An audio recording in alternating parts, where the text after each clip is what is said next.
Bom dia a todos mais uma vez.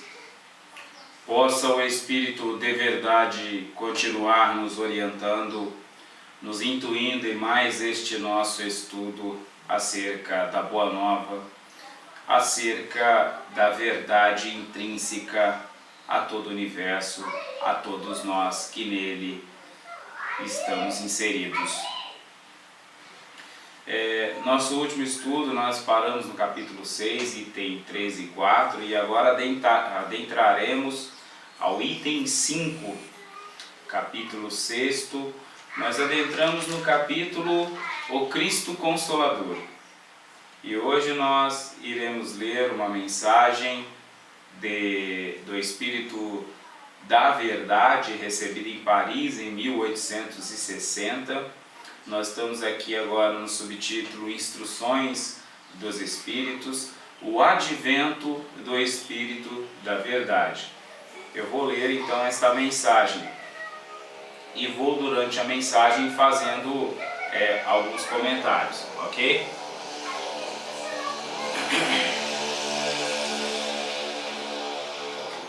Venho como outrora entre os filhos desgarrados de Israel, trazer a verdade e dissipar as trevas. Escutai-me. Aqui, antes de começar a ler, eu vou, como eu sempre digo, nosso estudo não tem como objetivo ficar reproduzindo palavras, repetindo palavras, nos emocionando com palavras, e sim compreendermos e deste modo introjetarmos a essência das ideias que estão por detrás das palavras. Por isso a necessidade de nosso comentário, que embora às vezes pareça até mesmo algo um tanto contumaz, um tanto repetitivo, mas como eu digo costumeiramente, nosso objetivo é a introjeção, a interiorização, a assimilação das essências de todas as ideias contidas nos textos, e não uma reprodução, e não um apreender intelectual das ideias, porque muitas vezes nós apreendemos intelectualmente falando o que o texto vem a nos dizer, mas aqui eu começo a transportar para algo ligado à essência das ideias, porque intelectualmente todo mundo já ouviu, todo mundo já sabe mais ou menos, uns sabem mais, outros sabem menos, mas o fato é que raros de nós temos uma compreensão introjetada. Por isso, alguns jargões, alguns estereótipos de que é difícil compreender, viver o Evangelho. Por que é difícil? Porque eu não compreendi, né? Só teve um apreender intelectual e não uma apreensão, uma introjeção das essências das ideias. Então, vou repetir mais uma vez o começo. Mensagem do Espírito da Verdade recebida em 1860 em Paris. Venho como outrora entre os filhos desgarrados de Israel, trazer a verdade e dissipar as trevas. Então o Espírito da Verdade, ele vem como outrora, ou seja, ele já veio lá atrás, entre os filhos desgarrados de Israel, ou seja, ele é uma espécie de filho desgarrado, ou seja, uma espécie de apatriado de Israel. É aquele que não está seguindo o comum, é aquele que não está hegemonizado com aqueles de Israel, né? Então ele vem entre os filhos desgarrados de Israel. Ele vem trazer a verdade e dissipar as trevas. Escutai-me. Preste bem atenção no escutai-me. Não é uma ordem, não é uma determinação, é apenas um apelo para a atenção, muita atenção. Escutai-me. Se depois tudo que eu disser achar que é um lixo, jogue tudo fora, despreze, mas escute antes, escute primeiro e depois faça uma conclusão, formule uma conclusão, mas antes escutai-me. Vai que o que eu tenho para dizer aqui são coisas que decisivamente mudará a sua história nos milênios por vindouros. Então escutai-me. Vamos lá. O Espiritismo, como outrora a minha palavra, deve lembrar os incrédulos que acima deles reina a verdade imutável, o Deus bom, o Deus grande, que faz germinar as plantas e que levanta as ondas. Então ele está dizendo que o Espiritismo, como outrora a minha palavra, né, a palavra do Espírito da verdade, deve lembrar, o Espiritismo deve lembrar os incrédulos que acima deles reina a verdade imutável. Qual que é esta verdade imutável? O Deus bom, o Deus grande, que faz germinar as plantas, que levanta as ondas. Aqui um ponto muito interessante, o Espiritismo deve lembrar, e aqueles então que falam em nome do Espiritismo deve promover lembranças. Agora, como fazer estas lembranças em sermões incansáveis? Não, né? Como que fez o Espírito da Verdade lá atrás, né? Como filho desgarrado de Israel, né? Com a exemplificação. Então, como que o Espiritismo e aqueles que em nome dele falam deve lembrar, né? Deve lembrar com a exemplificação. Porque nós já temos a doutrina codificada por Allan Kardec desde 1857. Então, se eu me atrevo a botar a mão nisso para dizer para os outros que estão lá, não precisa. Isso a internet hoje faz 1 trilhão de vezes melhor do que eu. Então, o que a doutrina espírita tem para cada uma das pessoas, em termos de colaboração, que ela tem por contar, é a sua exemplificação e nada mais disso, nada mais que isso. Por quê? Porque texto, falar, repetir, todo mundo sabe ler hoje em dia, etc. Então, não interessa. O que interessa é a exemplificação, a lembrança do modo concreto. Continuando aqui então. Eu revelei a doutrina divina e como um segador liguei em feixes o bem esparso pela humanidade e disse: vinde a mim todos vós que sofreis. Olha que interessante, eu revelei a doutrina divina, disse o Espírito da Verdade, e como um segador liguei em feixes, né? Concatenou o bem esparso pela humanidade, ou seja, o bem sempre existiu na humanidade.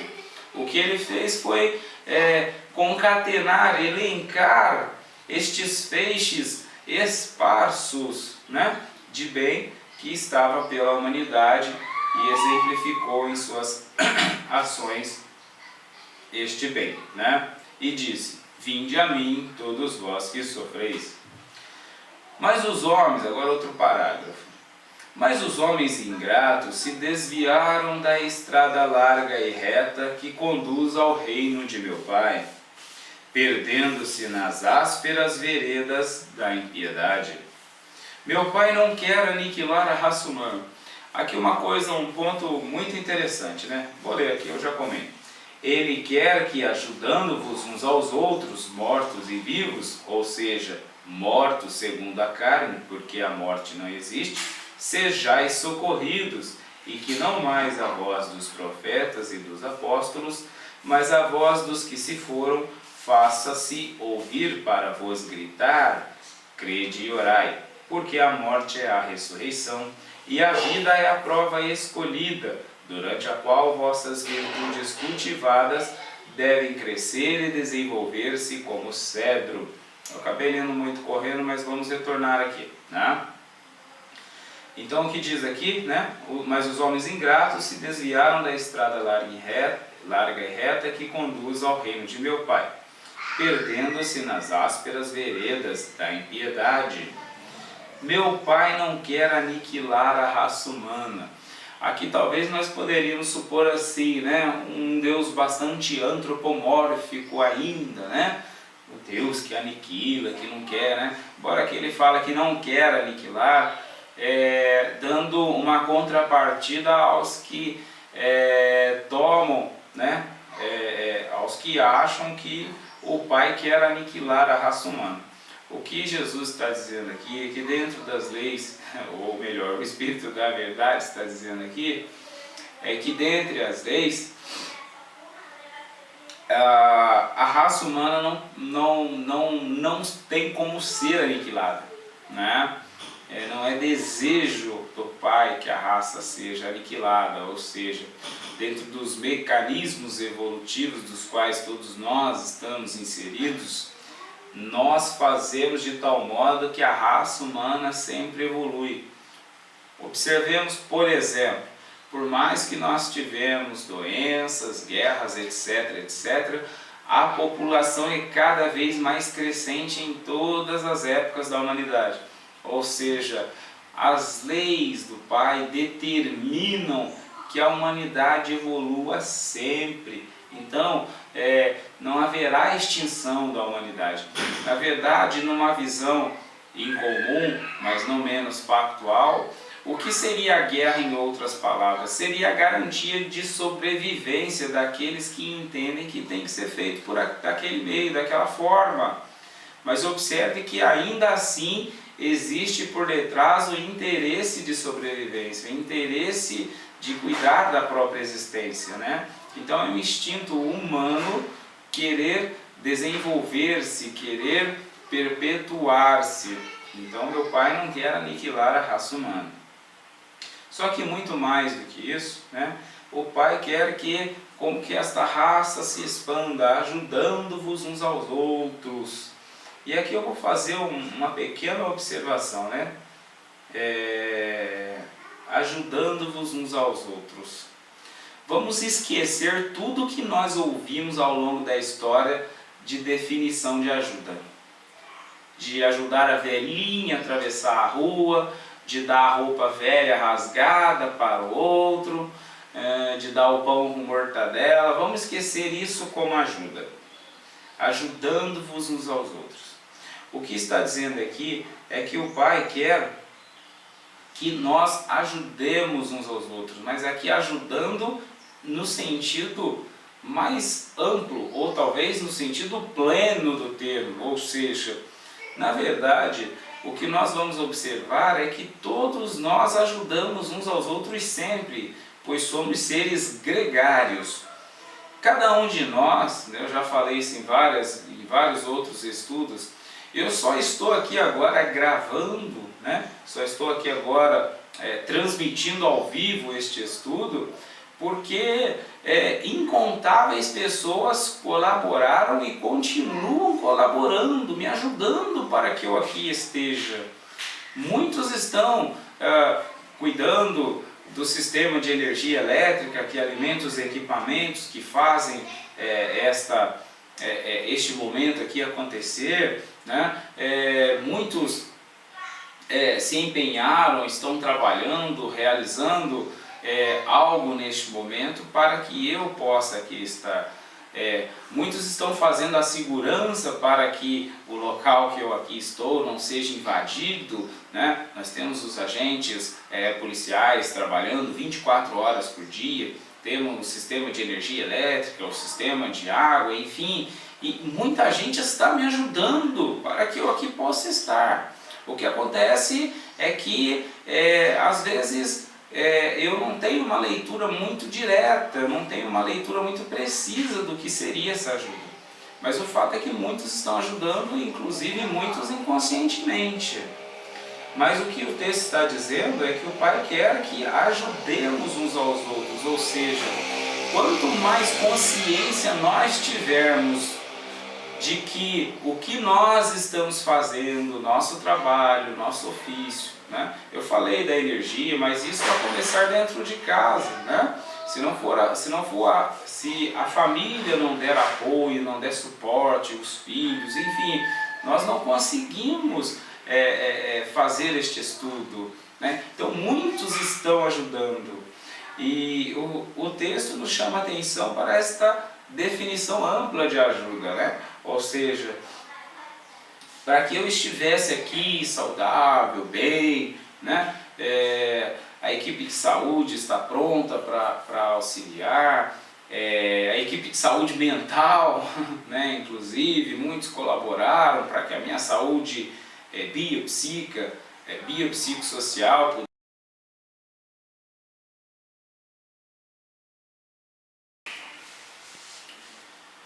Voltando então aqui ao nosso estudo, né, dando continuidade, eu dizia agora há pouco, né, o quanto muitos ajudam, né, para que a gente aqui estivesse, e eu, por uma desatenção, não liguei um dos equipamentos no no-break, nossa energia caiu e o nosso vídeo foi cortado no meio da gravação, né?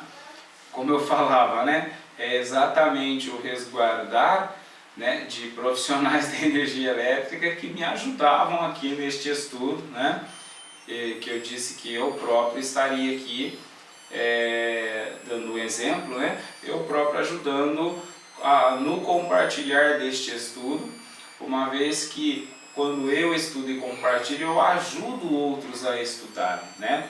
Então realmente nós temos uma dimensão muito ampla da definição de ajuda, e se formos aprofundar veremos o quanto é amplo esta questão de ajuda.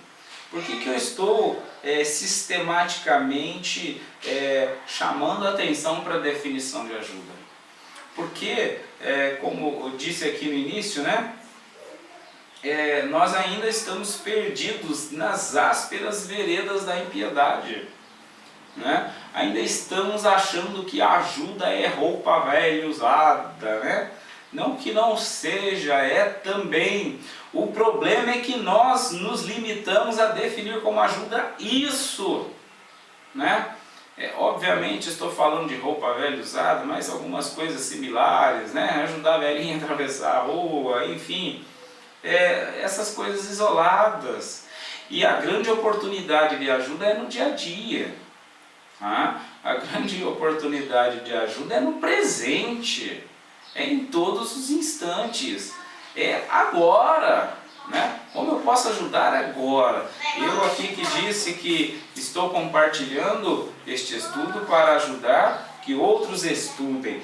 Como eu posso ajudar? Olha, estudando direito, fazendo direito, disciplinadamente, buscando estudar profundamente, dedicadamente, para que assim então este estudo seja o melhor possível, né?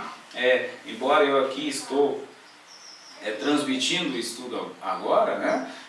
Eu busco estudar no decorrer da semana, né? Trabalho durante a semana o que nós estudaremos aqui, né? E isso já tem se dado por algum tempo. Então isso seria uma forma de ajuda. Mais uma vez, estou fazendo essa observação sistemática para ajuda, porque a gente precisa transcender esta questão, porque a grande dificuldade é esta definição dos termos que não dá base para a gente entender mais nada. Depois tudo fica difícil, viver evangelho fica difícil, enfim, aí fica tudo impossível, não fica difícil, né? Fica impossível. Por quê? Porque eu não entendo nada, eu não tenho nada definido, não tem nada claro, então fica uma gororoba só, logo não entendo, logo nada segue adiante. Bom, continuando então. Ele quer que, ajudando-vos uns aos outros, mortos e vivos, ou seja, mortos segundo a carne, porque a morte não existe, sejais socorridos, e não mais a voz dos profetas e dos apóstolos, mas a voz dos que se foram, faça-se ouvir para vos gritar. Então aqui ele está dizendo que o Espiritismo, né, fazendo com que não mais a voz dos profetas e dos apóstolos, mas a voz dos que se foram, faça-se ouvir para vos gritar, crede e orai. Então, ao invés de vir um profeta ou outro, né, um apóstolo ou outro, meia dúzia aí, né, ou uma dúzia, né, agora é todos que se foram, para não restar mais dúvida, né? E eles vindo gritando, inclusive, hein? Não vem falando calmamente, não, vem gritando, né? Crede e orar, o negócio é verdade mesmo. Brincadeira, hein? Porque a morte é a ressurreição. e a vida é a prova escolhida. Olha que interessante, né? A morte e a ressurreição. Né? Desencarnar é ressurgir no mundo espiritual. Né? Muito bem. E a vida é a prova escolhida, né? Viver é uma prova escolhida, né? Ou seja, encarnar-se é uma prova deliberadamente escolhida para aprimorarmos. Por isso que eu digo, né? Que embora Kardec defina como provas e expiações, por um prisma nós iremos perceber que tudo é uma oportunidade abençoada, ou seja, tudo é uma prova para eu promover-me, promover ao bem-estar, promover o bem-estar e aquilo que nos facultará a felicidade. Durante a qual vossas virtudes cultivadas devem crescer e desenvolver-se como cedro. Né? Então, durante esta prova, né, o que nós faremos nestas provas? Vai ser, eu já também em outros estudos já falei bastante sobre prova, né? Prova não é algo ruim, é algo maravilhoso, né? Por quê? Porque é durante a prova que nossas virtudes serão cultivadas e deverão crescer e desenvolver como cedro. E desenvolver virtude aqui não é algo, embora talvez comumente possa ser tomado como algo moralista, algo nesse sentido, né? Para que desenvolver virtude? Não quero nada disso não, quero ser o que eu sou mesmo e tal, não, né? No sentido que desenvolver a virtude é o que de fato nos subsidia para sermos felizes. Não há felicidade sem virtude, né? Por que todos os sábios falam das virtudes, né? Porque sabem, compreendem que só a virtude pode facultar a felicidade. Fora disso, mera alegria efêmera, transitória, felicidade imortal, felicidade essencial apenas com o desenvolvimento das virtudes. Terceiro parágrafo. Homens fracos, que vos limitais às trevas de vossa inteligência, não afasteis a tocha que a clemência divina vos coloca nas mãos, para iluminar vossa rota e vos reconduzir, crianças perdidas ao regaço de vosso Pai. Aqui ele está falando exatamente do Espiritismo, né? Essa tocha, essa luz que ilumina a rota, né? Para nos reconduzir, né? Não afastemos a tocha, né? Ou seja, muita atenção para com o Espiritismo, né? Não limite as trevas da vossa inteligência, não fique achando que Espiritismo é ideologismo, né? Não fique achando que Espiritismo é religião, não fique achando que Espiritismo é ciência, não fique achando que Espiritismo é filosofia, né? Compreenda, não se limitais às trevas de vossa inteligência, compreenda que a doutrina espírita é uma doutrina científica, filosófica, de consequências éticas, morais, religiosas, que conduz o homem à plenitude, né? Enfim, eu estou apenas fazendo um apontamento, né?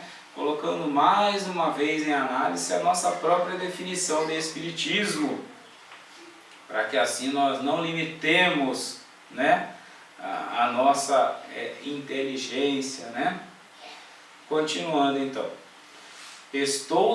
Quarto parágrafo. Estou demasiado tocado de compaixão pelas vossas misérias, por vossa imensa fraqueza, para não estender a mão em socorro aos infelizes extraviados, que vendo o céu caem nos abismos do erro, né?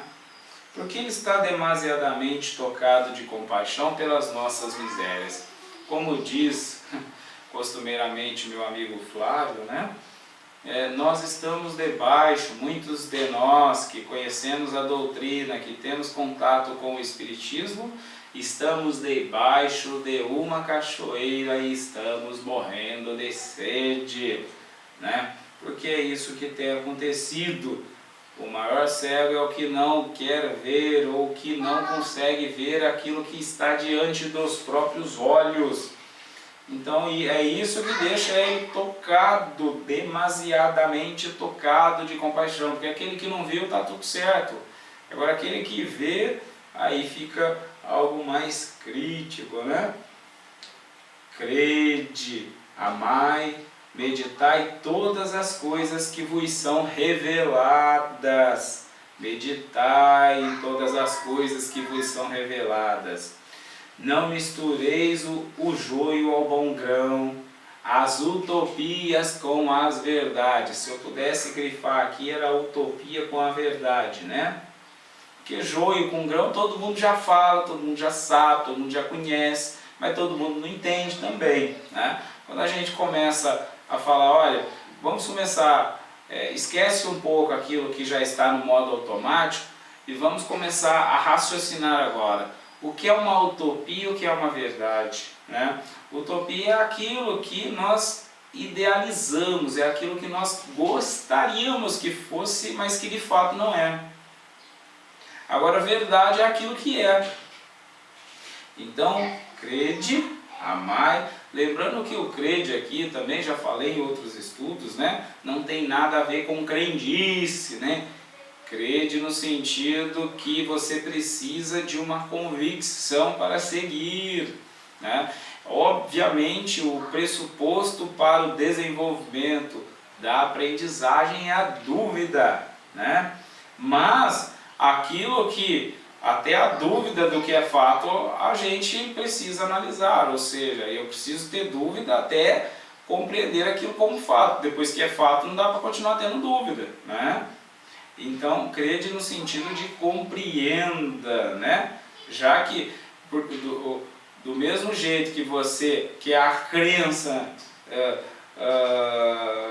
no demônio, então tem a crença na contrapartida também, né? Ou seja, crede. Enquanto você não tem nada, não chegou por convicção, raciocínio, compreensão lógica, pegue uma e siga.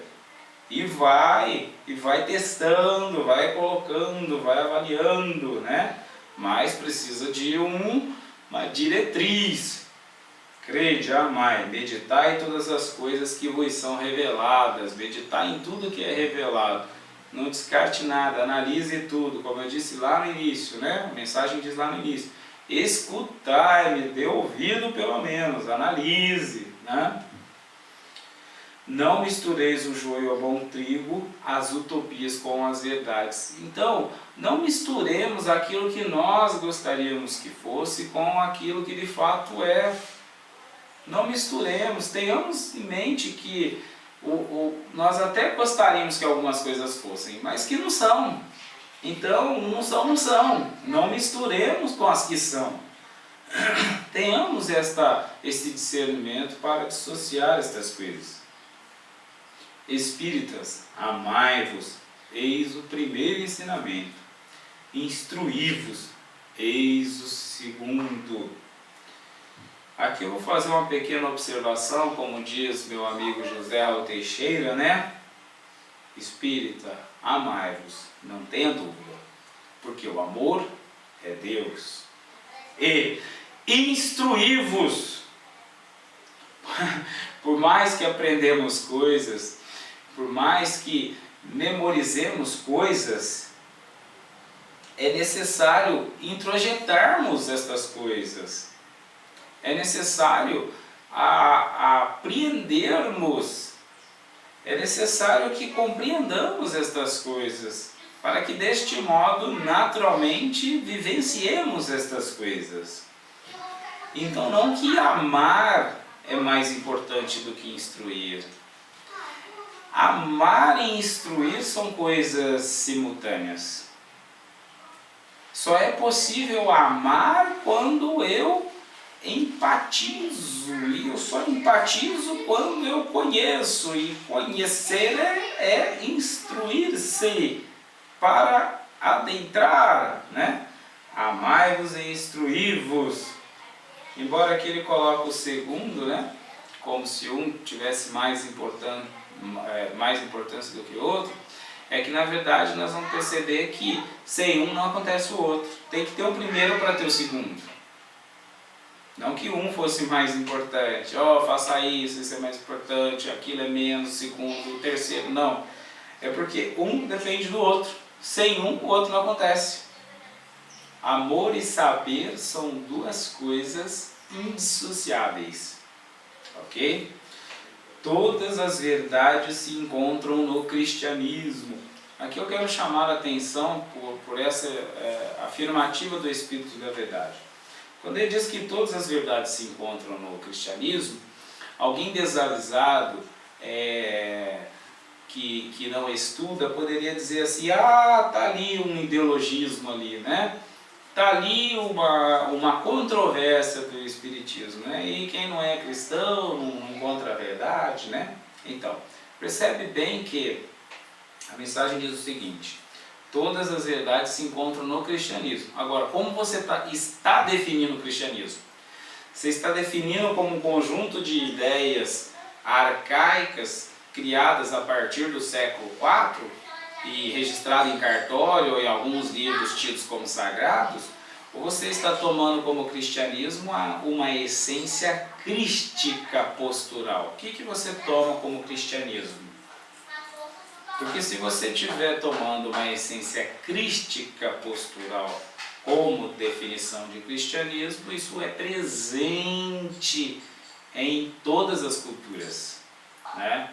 Em todas as filosofias, em todas as religiões, porque em suma todas almejam esta plenitude, né? A essência crística aqui nada mais seria do que esta plenitude, este estado de cristandade. Então todas as verdades se encontram no cristianismo, naquele conjunto de essência crística que Jesus apresenta, né? O Espírito da Verdade está fazendo menção aqui. Como falou lá no início, eu também achei muito interessante, né? Ele revelou, o Pai revelou, né? Ele revelou a doutrina divina, né? Ligou em feixe o bem esparso. Então, o cristianismo é o que vai ligar em feixe o bem esparso. E este bem esparso que está esparçado em todos os lugares, em todas as pessoas, né? Na universalidade do conhecimento, na universalidade dos saberes. Continuando aqui. Os erros que nele se enraizaram são de origem humana. Então, aqui, o que eu estou falando, o texto está continuando, né? Ou seja, os erros que existem no cristianismo não é do cristianismo em si, é daqueles que definem o cristianismo, né? São de origem humana. E eis que de além túmulo, que acreditáveis vazio, vozes vos clamam do além túmulo, né? Irmãos, nada perece, nada morre. Jesus Cristo é o vencedor do mal, sede os vencedores da impiedade, né? Nada perece. Lavoisier, tido como pai da química, disse que na vida nada se perde, nada se cria, tudo se transforma. O que é interessante é que, embora Lavoisier era o pai da química, quando a gente começa a se perguntar o que é química, de qual química nós estamos falando, né? Qual seria o campo que a química abrangeria, nós começamos a perceber que realmente na vida nada se perde, nada se cria, tudo se transforma em suas múltiplas dimensionalidades. Inclusive muita coisa se transforma materialmente falando e se transforma dimensionalmente falando. Um exemplo disso é começarmos a imaginar que ao unir determinados elementos ele forma também uma energia elétrica. E uma energia elétrica que é em outra dimensão, uma energia eletromagnética. Observe que a alteração de corpos químicos, de substâncias químicas, geram também alterações em outras dimensões, alterações no campo do éter, né? Alterações no campo da frequência, do magnetismo, do eletromagnetismo, da própria eletricidade, enfim, né? Nada se perde, nada se cria, tudo se transforma. E aqui o texto diz, nada perece, né? Jesus Cristo é o vencedor do mal. Jesus Cristo mostra que, né, inexiste esse mal, que este mal é uma ilusão que nós percebemos, mas que quando desprezado ele inexiste, né? Sede os vencedores da impiedade. Eu recomendei semana passada a obra O Jeito Harvard de Ser Feliz, de Shaw Achor, e hoje eu trouxe aqui mais uma obra seguindo esta linha de estudo, uma obra de Richard Simonetti, intitulada Histórias que Trazem Felicidade. É uma obra muito boa. Eu já citei Richard Simonetti em outros estudos.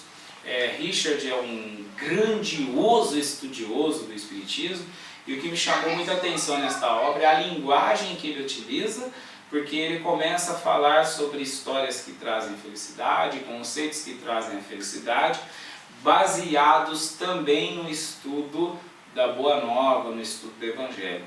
Então quem tiver interesse pode visualizar esta obra, que com certeza encontrará subsídios para estudar melhor ainda a Boa Nova. Meus amados irmãos, muita paz para todos nós.